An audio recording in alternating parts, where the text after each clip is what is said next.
That's true anywhere in the world, any color, any gender, any sexual orientation, any nation. But we're talking about our precious Palestinian brothers and sisters and siblings in Gaza and the West Bank.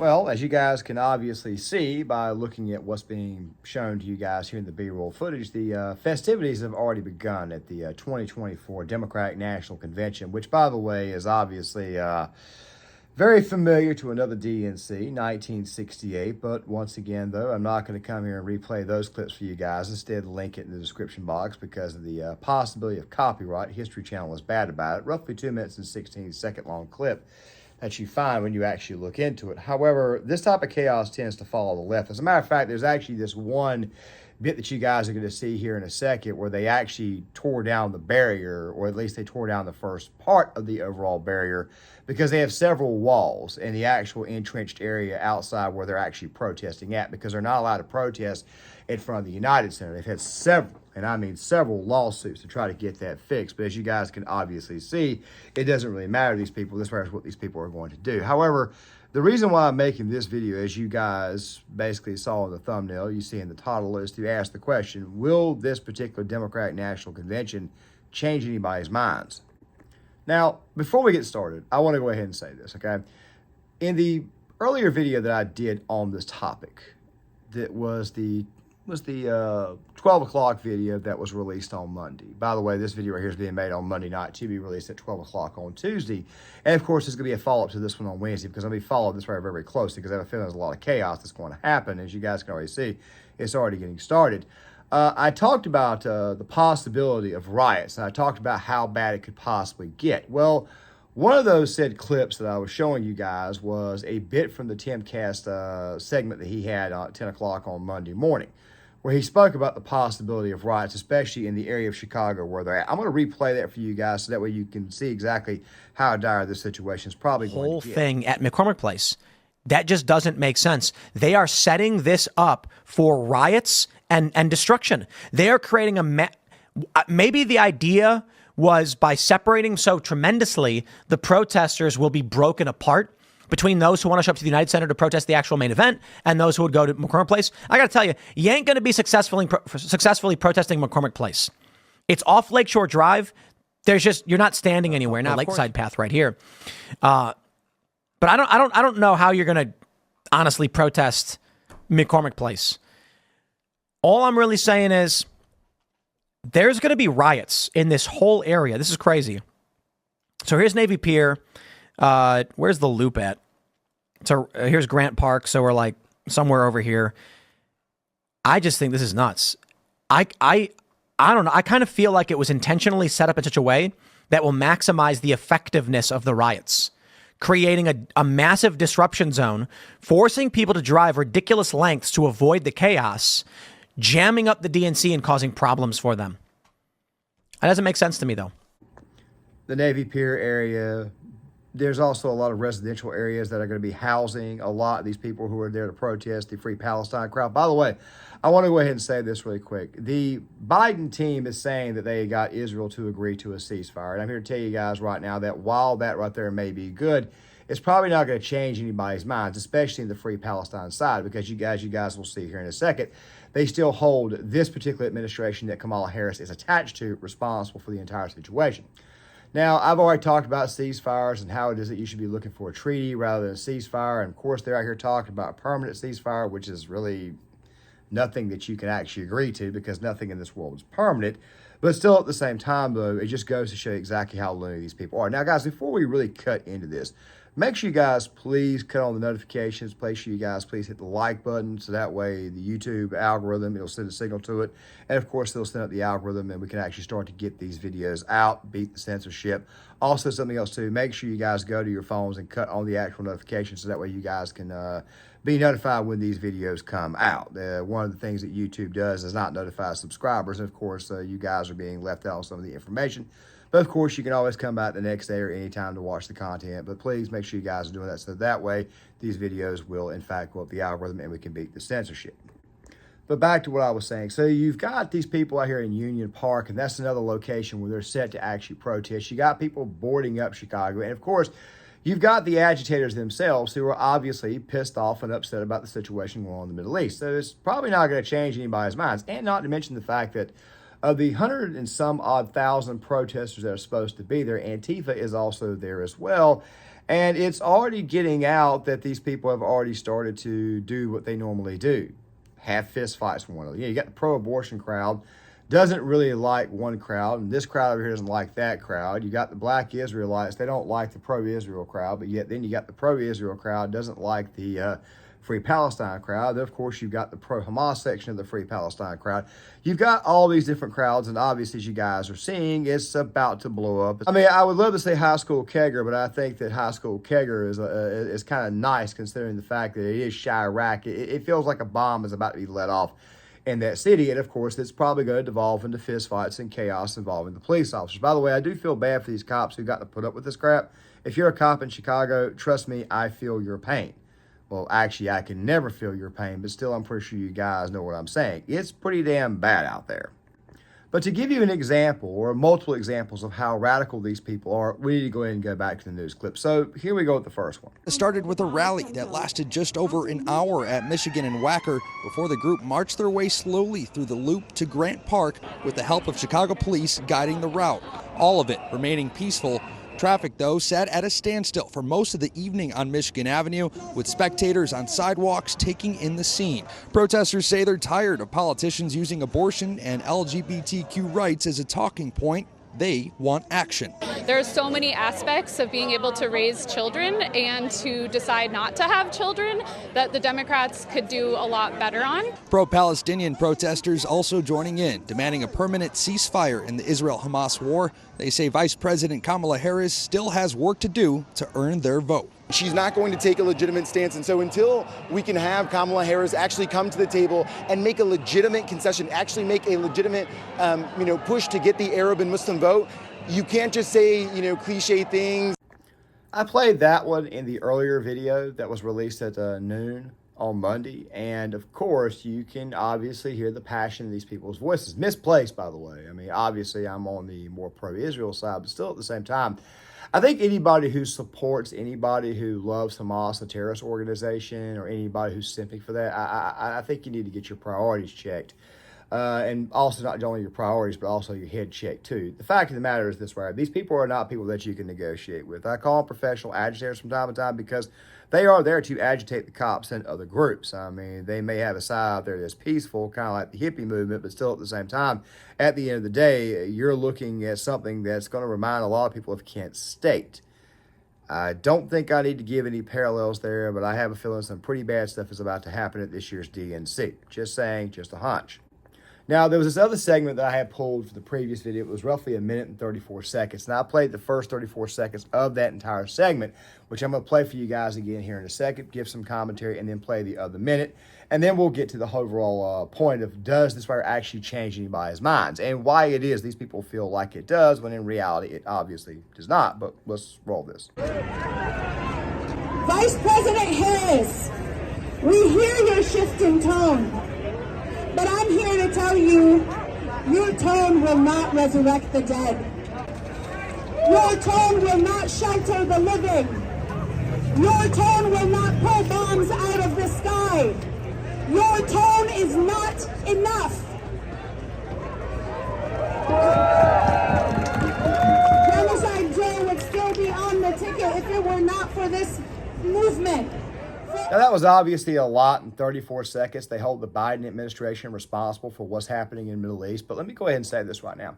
It's also possible that maybe the Biden administration, they went ahead and tried to urge Israel to accept the ceasefire agreement because apparently the scoop was that Trump had apparently already talked to Netanyahu. I do know that Netanyahu was at Mar-a-Lago recently. And, of course, I think that Trump was actually urging him to go ahead and get it over with, so that way we can go ahead and go on back to what we're doing, because Trump also, even though coming from the more pro-Israel side, would like a ceasefire and an eventual treaty himself. He understands that there are also Jewish voters out there who would also like it as well. It's part of the reason why it is Trump has been doing better with Jewish voters, and I don't think a ceasefire agreement on either side of the aisle would actually help the far left's cause at this moment in time. Like I said before, these people don't seem to understand that you need to be negotiating a treaty, which is also another reason why it is that voters are in fact turned off to the far left. This Democratic National Convention could very, very well, in fact, kill them as a party. Yes, I understand that Kamala Harris is up in the polls right now, but when you actually go through the crosstabs, you're not seeing anything outside of a Donald Trump Electoral College win. Guess what? We choose our presidents by the way of the Electoral College, not popular vote. And of course, in a state like California, where you're going to have the Democrats outnumber Republicans 2-1, same thing in New York, guess what? You're probably going to have an advantage when it comes to the overall national popular vote. Just simply saying, it's one of the biggest reasons why it is I don't put stock in polls. But speaking of that other minute, let's go ahead and roll this. Our movement is one of the main reasons that you are now the Democratic candidate for president in the most powerful country on the planet. You, Vice President Harris, get to run for office because we ousted your predecessor right here in these streets. And it was never just about him. It was about the 40,000 Palestinians he helped kill. And now you are telling us that not the other guy is a platform. We are telling you that you have to actually earn our votes. And we are telling you exactly how to earn them. We are telling you we want a weapons embargo. We are telling you we want a permanent ceasefire. And we are telling you that we want them now. They don't seem too enthused about supporting the Harris administration or potential Harris administration, which I also kind of find funny that they have walls outside the DNC, walls that, by the way, have been breached, which, by the way, that's also Kamala Harris's vice president's last name, Walls. Kind of funny how it is that these people are pro open immigration. And don't even get me started on the Democratic National Convention's platform this year, the things that they've agreed to, or the fact that they're already apologizing to the Indians and Native groups, which I don't think is going to work because most of those groups have actually shifted to the right. They are more to the right when it comes to social politics. And of course, most of these groups understand that the past, of course. Some, of course, still raise hell about it. And of course, you've got people like father or brother Jalen Rose screaming and hollering about Mount Rushmore every chance he gets. These people obviously can't let it go, even though the natives have obviously let it go. By the way, I'm still very much a fan of Native culture, even though I don't agree with every one of their arguments, just to be putting it out there. But the question is, does this right here change anybody's minds? Well, when you're at a convention and you live in a city like, say, Chicago, and you got to drive or you got to walk, you got to commute to this place and that place there, and you see these stinky, smelly leftoids who are basically being hippies who are screaming free Palestine, and they're obstructing people's everyday lives, yeah, people are probably going to get pissed off and not want to support it. By the way, I did talk about this in a previous video where it was that people were actually already upset with the plan of action for the police department, which is not really their fault, but the city itself and where they put these protesters at. Now, like what Tim Pool said earlier, the area that they're at is begging them for riots because they've got them enclosed in a certain area where you've got regular people who are not going to put up with the shenanigans of the far left, the radical left, obstructing their daily lives. And not to mention the fact that they've already breached one barrier trying to get in to cause chaos on the actual floor. You guys saw the very, very beginning. I threw that clip in anyways to show you guys exactly how lax security was. It's almost like these people are begging for trouble. And, you know, if you're begging for trouble at some point in time, trouble's going to find you.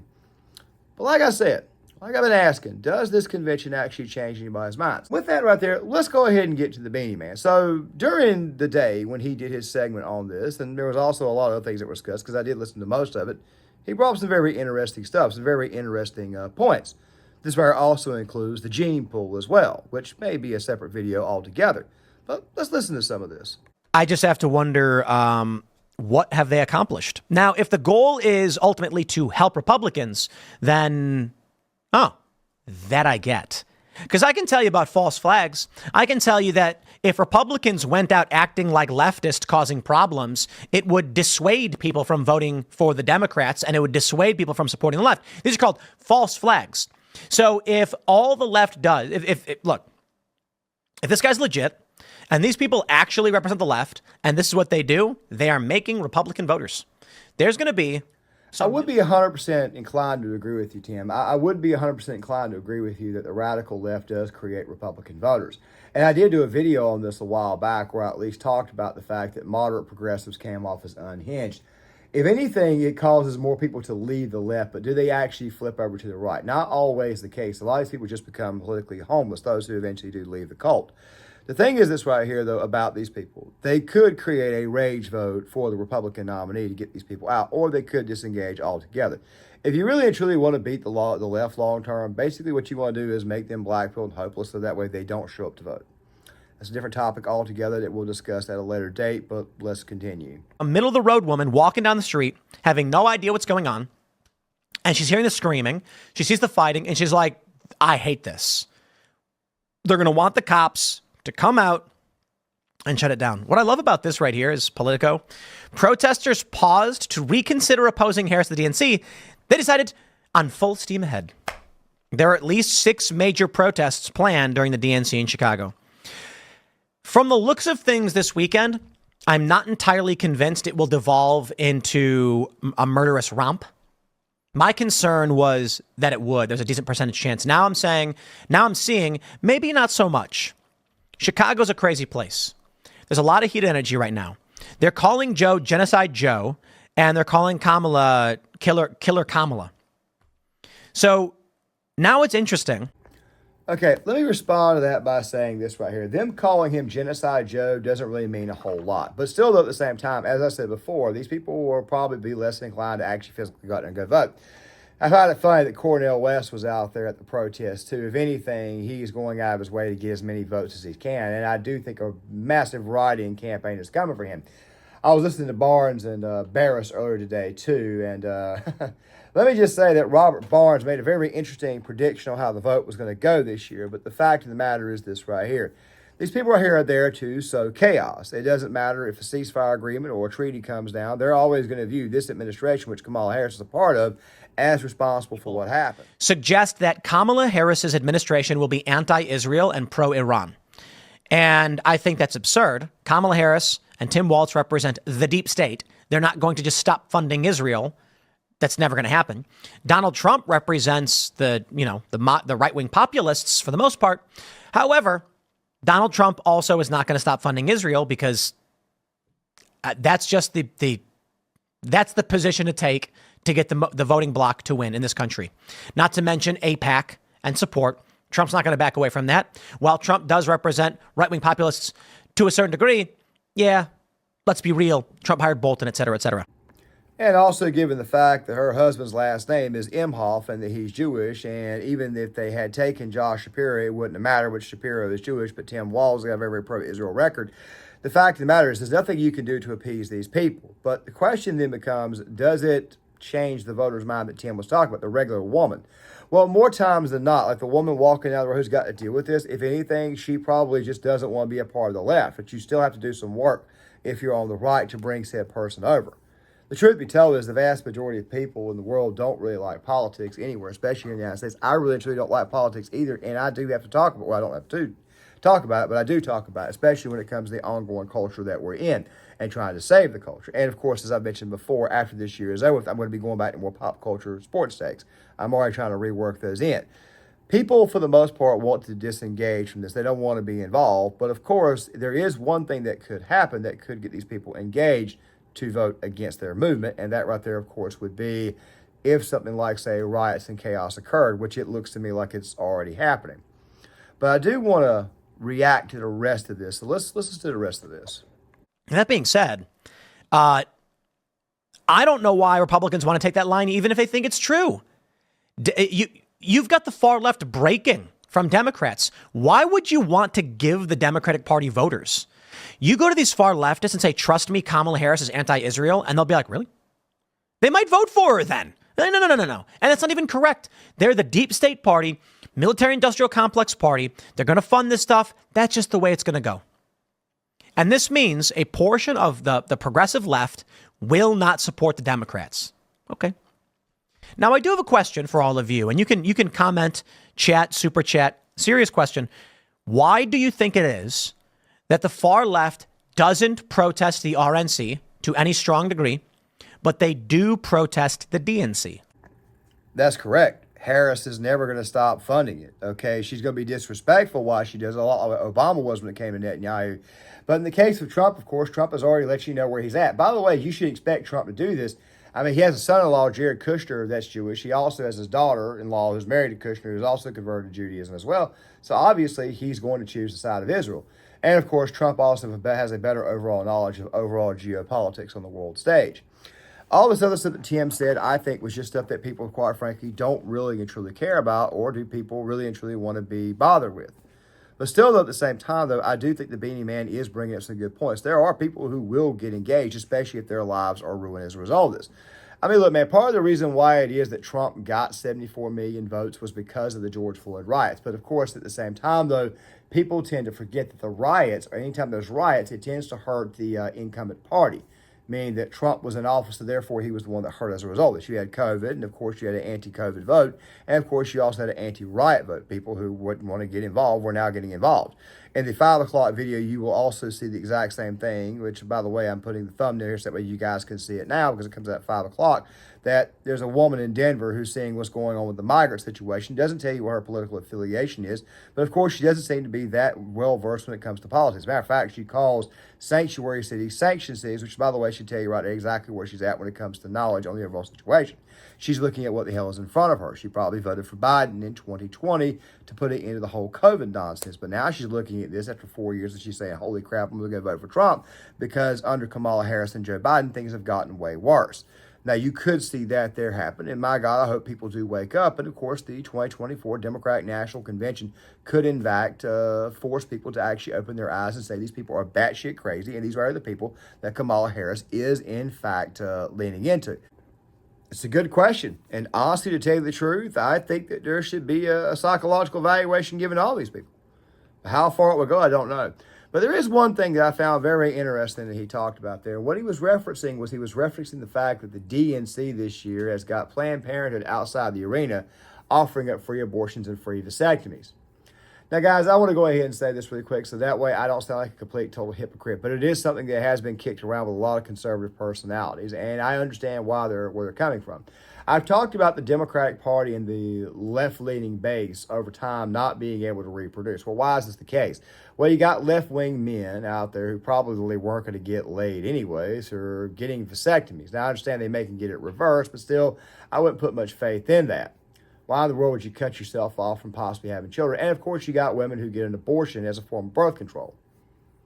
You guys see what I'm getting at here? The left-wing base, of course, is killing itself off long-term. They're actually cutting off their bloodline going forward. They're actually in a pretty bad state going forward for the future.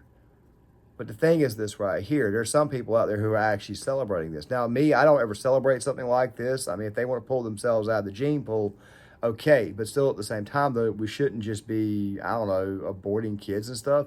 These people should learn to take responsibility. But still, at the same time, does this right here change anybody's minds? Well, during the protest earlier this year at the campuses, I think it was Joe Scarborough, he actually let it out. I think I did a video on this where he talked about family members becoming Republicans because of the riots in 1968. This right here will create more Republican voters, mostly to be anti the Democratic Party and the radical far left. Look, this right here is probably the most left-wing Democratic National Convention I think I've ever seen. Even in 2020 with the bubble convention, they tried to be as moderate as they could, even though they were very, very much still very, very left-wing, catered to the left-wing audience. This convention right here, though, is the most left-wing I've ever seen in the history of this nation. Now, granted, I've only been alive about 40 years, but still, it's probably the most left-wing convention we've ever seen. There are people who will get turned off and run away, but as far as them shifting over to the right, I would hope and pray that they would to help us save the country. But then again, at the same time, though, you do got to give some people some time. So maybe it's best that what happens is exactly what I think is going to happen. a lot of people who would have been inclined or left-leaning who didn't care for Trump will probably stay home when they see exactly how loony these people are. And now the online world, where you see the riots and you see the chaos and the stuff that I showed you guys earlier, it makes people less inclined to support their cause. So, yeah, it's possible it could change people's minds. But you guys tell me what you think in the comment section. I'd love to hear what you guys have got to say. I'm not going to be here tomorrow. The 2 videos that I'm releasing, this one is going to be released at 12. And, of course, I got another video that's going to be coming out at 5. I'm going to be gone from, I would say, not the entire day. I should probably back home before 1 or 2 o'clock Eastern Standard Time. But, of course, I got to go to the anesthesiologist. And I got to go and get all that stuff ready for the surgery that's going to be next week. So, prayers, of course. I hope you guys can kind of give me some of those. I really appreciate that. But we got to go and get this other side done. And after that, there we can go ahead and take care of the one that put me in the situation to begin with. But then again, maybe my blood flow will be too good that maybe I don't have to worry about that one. But we'll see. Still, though, please leave a comment in the comment section. I would love to hear what you guys have got to say. Please hit the like button, subscribe, share the video, turn on the notifications, and I'll see you guys later.